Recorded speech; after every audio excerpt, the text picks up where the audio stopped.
సొరకూర పిట్టు నా స్టైల్‌లో నేను ఎలా తయారు చేశానో చూపిస్తాను చూడండి. ముందుగా సొరని శుభ్రంగా కడుక్కొని ఉడకబెట్టేయాలి. ఉడకబెట్టేసిన తర్వాత శుభ్రంగా నీళ్లు పిండేసి పొడి పొడిలాడుతా తయారు చేసుకొని దాంట్లో ఉప్పు, కారం, పసుపు మిక్స్ చేసుకోవాలి.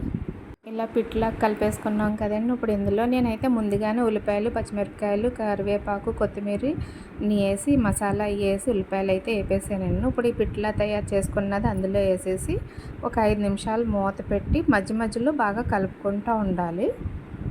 నేనైతే కనుక మా అమ్మమ్మని అడిగేదాన్ని, నువ్వు ఎలా వండేదాన్ని అమ్మమ్మ కూర అని.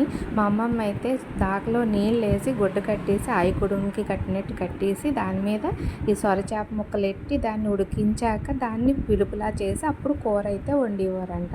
అలా అవన్నీ చేయాలంటే ఇక్కడ సిటీల్లో ఉన్న వాళ్ళు, ఉద్యోగాలకు వెళ్ళే వాళ్ళకి ఎలా కుదురుతుందండి? ఆ గడ్డి అవి ఎక్కడి నుండి తీసుకుని వస్తాం మనం. అలా వండితే చాలా టేస్ట్గా ఉంటుంది అని చెప్పేదండి మా అమ్మమ్మ.